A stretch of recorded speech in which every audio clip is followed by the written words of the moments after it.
नमस्कार दोस्तों, आज की वीडियो में एक और प्रैक्टिकल डिस्कस करने वाला हूं। क्या इंटरेस्ट लेट फीस पेनाल्टी के ऊपर कब जीएसटी लगेगा और कब नहीं लगेगा, इसके लिए हम समझने वाले हैं section 15 sub section 2 close D आपसी जीएसटी।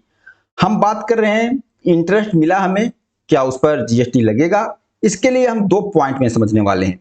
सबसे पहले आप समझ लीजिए, मान लीजिए हमने किसी को लोन दिया, एडवांसेस दिया, डिपॉजिट्स दिया, तो यह भी सप्लाई ऑफ सर्विस में कवर हो रहा है, लेकिन यह एग्जेम्प्ट होगा, इस पर जीएसटी नहीं लगेगा। ओके, लेकिन इंटरेस्ट के ऊपर जीएसटी लगेगा कब, जो हमारे प्रैक्टिकल केस में डिस्कस करना है। क्या मान लीजिए मैं एक सप्लायर हूं, मैंने गुड्स या सर्विस की सप्लायर किया है अपने कस्टमर को, लेकिन कस्टमर से पेमेंट से रिलेटेड जो हमारी कंडीशन है, कस्टमर ने उस टाइमली हमें पेमेंट नहीं दिया, पेमेंट हमें लेट दिया, मतलब जो गुड्स या सर्विस हमने सप्लाई किया है उसका जो कंसीडरेशन है वो हमें लेट मिल रहा है।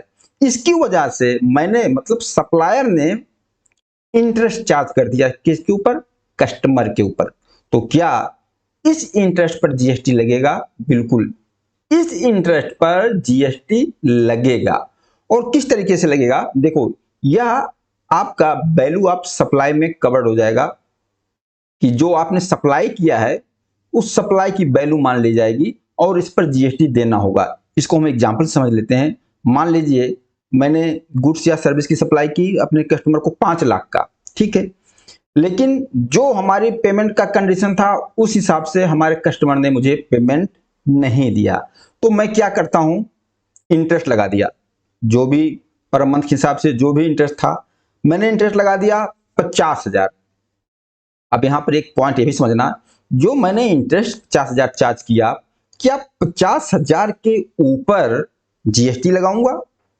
देखिए, अलग से कोई कस्टमर इतना जल्दी इंटरेस्ट के ऊपर जीएसटी देते नहीं है। तो क्या होगा, जो ये 50,000 इंटरेस्ट का अमाउंट मैंने बनाया, यह मान लेंगे कि इस 50,000 के अंदर हमारा जीएसटी है। इसमें से हम टैक्सेबल वैल्यू निकाल लेंगे। जैसे 50,000 का टैक्सेबल वैल्यू 42,373, इसके ऊपर जीएसटी 18% लगा दिया, कितना, 7627। अभी टोटल मिला के 50,000 हमने एक कस्टमर से इंटरेस्ट लिया, इसी में जीएसटी भी हमारा आ गया 50,000। अब इसके लिए हम डेबिट नोट देंगे। हमने कस्टमर को डेबिट नोट बना दिया, किसके लिए बनाया, इंटरेस्ट के लिए बनाया। तो यहां पर यह भी समझना कि हमारे ऊपर जीएसटी पेमेंट करने की लायबिलिटी कब आ जाएगी, या जिस मंथ, मान लीजिए हमने जून मंथ में इंटरेस्ट चार्ज के लिए डेबिट नोट बना दिया 50,000 का, तो क्या हमारे ऊपर जीएसटी लायबिलिटी जून में ही आ जाएगा? ऐसा नहीं है। इसके लिए हमें यह देखना होगा कि टाइम ऑफ सप्लाई हमारा कब माना जाएगा, जो इंटरेस्ट पर हमको जीएसटी पेमेंट करना है। तो यह देखा जाएगा कि इंटरेस्ट एक्चुअल में वह अमाउंट हमें किस मंथ में रिसीव हुआ। अब जून मंथ में हमने डेबिट नोट बनाया, लेकिन हमें जो इंटरेस्ट का अमाउंट रिसीव हुआ ये 50,000 सितंबर मंथ में रिसीव हुआ। तो टाइम ऑफ सप्लाई हमारा सितंबर मंथ इसका माना जाएगा, as per section 12 sub section 6 के हिसाब से। ओके, लेकिन अब एक चीज, इसको हम प्रैक्टिकल वे में सोचते हैं, ठीक है, सेक्शन 12 सब सेक्शन 6 के हिसाब से बता दिया, लेकिन इसको जब हम प्रैक्टिकल वे में काम करेंगे, अब डेबिट नोट हम बना दिए जून मंथ में।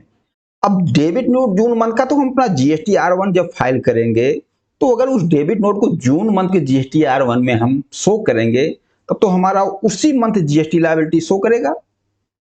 मान लो हमें जून मंथ में पेमेंट ही नहीं रिसीव हुआ, पेमेंट रिसीव हुआ सितंबर मंथ में, तो सितंबर मंथ में हमारे ऊपर जीएसटी पेमेंट करने की लायबिलिटी आएगी, लेकिन वो डेबिट नोट हमने जीएसटी R1 में दिखाया तो हमें उसी मंथ में लायबिलिटी दिखाएगा।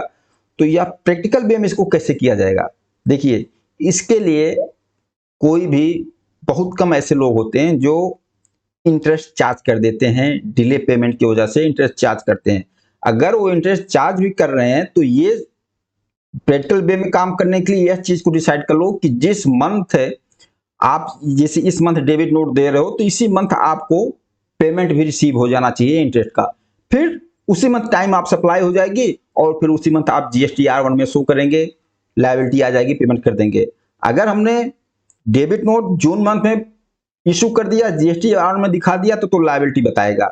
लेकिन ये हमें फिर इसका पूरा वर्किंग संभालना पड़ेगा कि ये तो हमारा इंटरेस्ट का है, हमें इंटरेस्ट पेमेंट रिसीव हुआ इस मंथ में, इसलिए हम इस मंथ में इसको जीएसटी पेमेंट करेंगे। तो प्रैक्टिकल वे में थोड़ा सा ये टेक्निकल है। बाकी ये चीज क्लियर हो गया कि इंटरेस्ट पे जीएसटी कब लगता है। डिले पेमेंट में आपने गुड्स या सर्विस सप्लाई दी और आपको पेमेंट डिले मिल रहा है, तो अगर आप इंटरेस्ट चार्ज कर रहे हो तो इस पर जीएसटी लग जाएगा। और कई लोग क्या होते हैं कि सेपरेट, जैसे 50,000 इंटरेस्ट चार्ज किया तो इस 50,000 के ऊपर इंटरेस्ट लगा देते हैं। ओ सॉरी, इस जो 50,000 इंटरेस्ट का अमाउंट है इसके ऊपर जीएसटी लगा देते हैं। इस तरीके से भी चार्ज करते हैं। बाकी इस वीडियो में इतना ही। इस वीडियो के बारे में बताना, या वीडियो आप लोगों को कैसा लगा। नमस्कार।